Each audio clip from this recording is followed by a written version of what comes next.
I work at a gas station in rural Pennsylvania. It's a boring job, but it's pretty easy and it pays alright. A few weeks ago, this guy started. I'll call him Jeremy. Jeremy's weird. He's about 25 or 26 and he hardly speaks, but he's got the creepiest laugh I've ever heard. My boss and I have both noticed this, and it's never been a problem, so there's not much we can do about it. Customers have never complained about him, and he's always done his job fairly well. Up until a few weeks ago, anyway. That's when things started going missing. Employee theft can be a problem at any business that sells consumer goods. And there's only one person working at a time at this gas station. It's a pretty small place. About 2 weeks ago, my boss started noticing that we were short on motor oil. At first it was a few containers at a time, then entire shelves and boxes from the back room. Pretty soon entire shipments would be gone the day after we got them. And it would always be right after Jeremy's shifts. My boss would always check the security tapes from every single night he worked, but he could never catch him in the act. Jeremy would always lock up at closing, then the motor oil would be gone the next day. My boss usually takes the tapes home with him to try and catch Jeremy stealing, but his daughter had a softball game that night, so he asked me to watch the tape for him. He offered to pay me overtime under the table, so obviously I took that offer. There are 3 cameras, so he gave me 3 tapes to check. I figured it would be a long night, but I'm trying to save up for vacation, so I really needed the money. I took the tapes home, popped them into VCR, and sat back. 2 days ago, the last time he worked, Jeremy started at 4 p.m. Everything seemed pretty normal at first. He counted up his drawer, switched off with the girl who was working before him, and waited for a customer. The first person who came in was Mrs. Templeton. The timestamp on the video read 4:03, a regular. She picked up her cigarettes and a newspaper, and paid with a 20. Nothing unusual there. The next customer was some local guy named Ron. He drives a motorcycle, usually comes in every few days. He filled up his tank, got a bag of beef jerky, and paid with his credit card and then left. Next was some guy with a cowboy hat. I've never seen him before, but we get plenty of strangers passing through, just like any gas station. He got $40 worth of diesel fuel, paid with a $100 bill, and went on his way.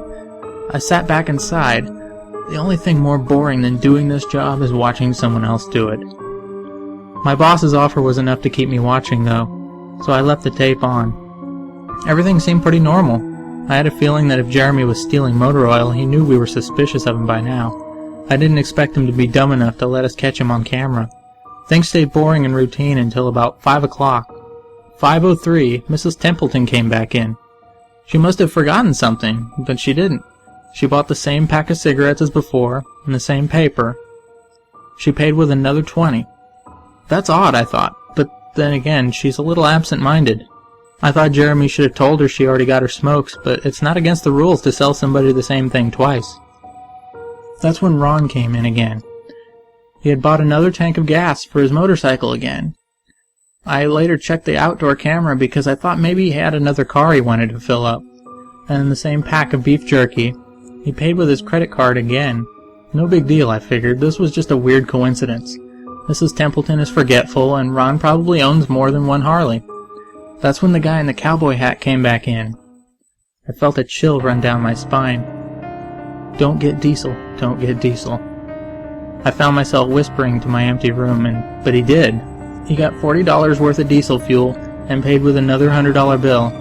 Every move he made was identical to his first visit, right down to the way he scratched his nose right before he walked out. Either this guy is rich, owns lots of trucks, and just moved into town, or something really bizarre was happening. I kept watching. Every customer for the next hour was the same as before, every single one. I was seriously freaked out. And then at 6:03, Mrs. Templeton walked back in. She bought her cigarettes and newspaper again, and paid with a 20 again. I thought I was going to lose it. I only watched another half hour before I started fast-forwarding through the rest. It was all the same. Every customer would come in at the exact same times, exactly 1 hour apart. Now I know what you're thinking. That sneaky motherfucker Jeremy had messed with the tapes. He'd run a loop for his first hour of business over and over and over. But that wasn't the case. There are windows around the cash register area that the camera covers, and I watched the sunlight fade as time ran on. Jeremy's routine didn't loop over and over. He swept, mopped, restocked, and did all his duties exactly how you would expect. But the same customers kept coming in. I was panicking at this point.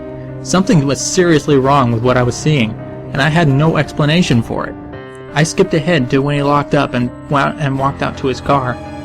He hadn't stolen anything, but I kept watching just to make sure.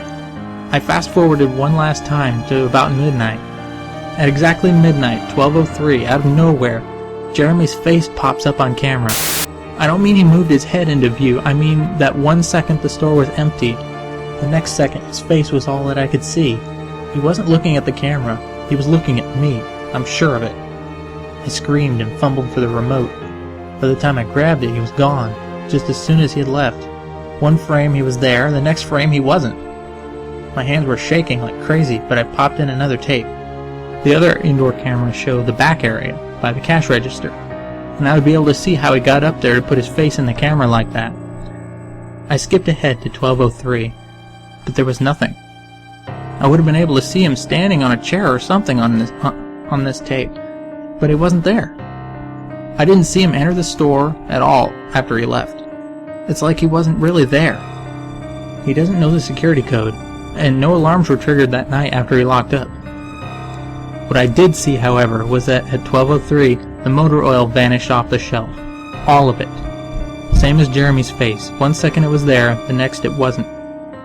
I turned that tape off and went to bed, but I didn't get a wink of sleep. My body is exhausted right now. My mind is racing. That tape was undoubtedly the creepiest, most disturbing thing I've ever seen in my life. I work in a few hours. My boss asked me to bring the tapes in and let him know what I found. But really, what the hell am I gonna say? Jeremy works the night shift tonight, directly after me. The plan is for my boss to come in just before I leave and confront him with me, as I'm supposed to be the one who caught him stealing. I have no idea what I'm going to do. I suppose I'll have to show my boss the tapes, but I don't want to watch them with him. I never want to see something like that again.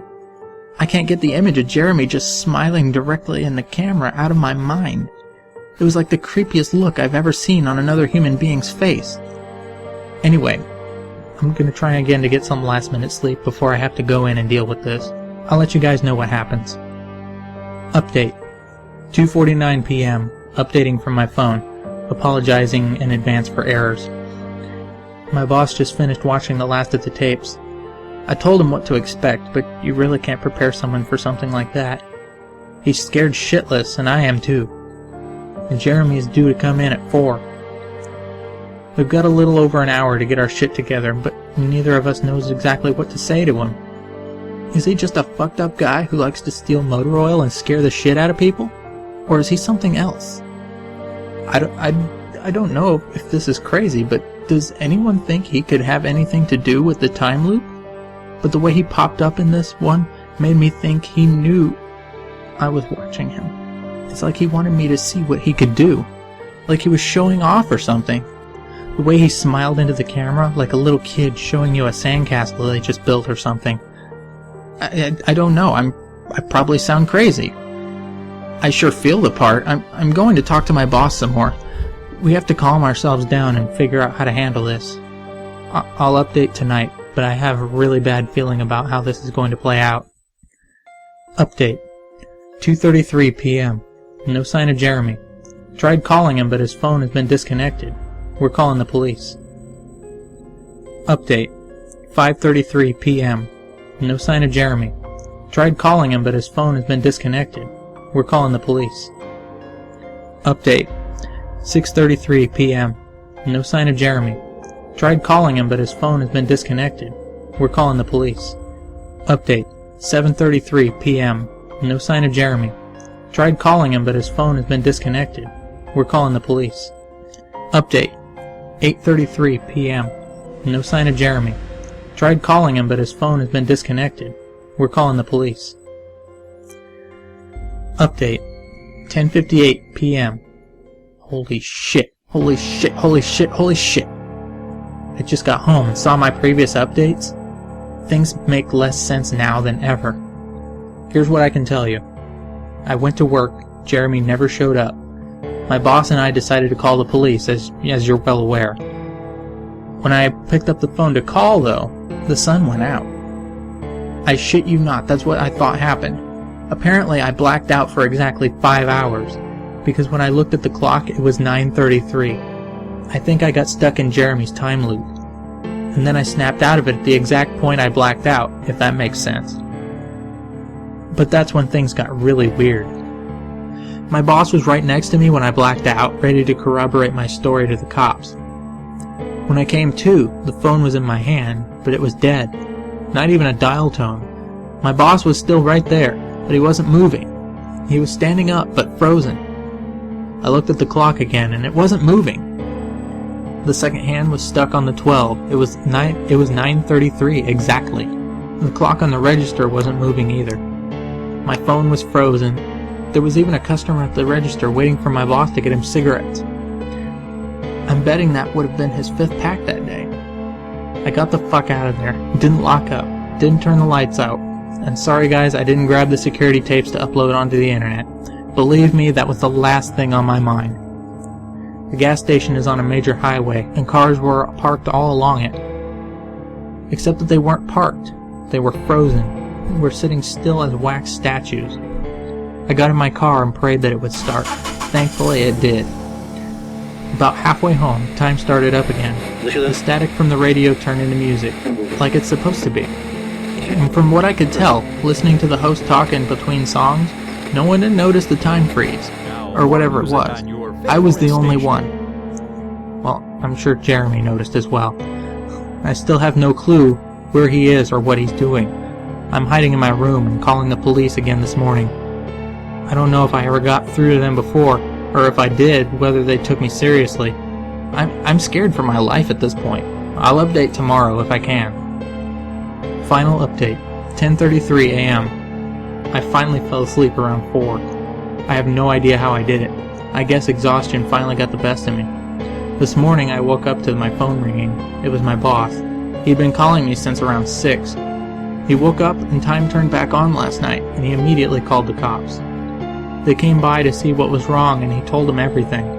The police around here are small-time guys. They were more concerned with the missing motor oil than anything else.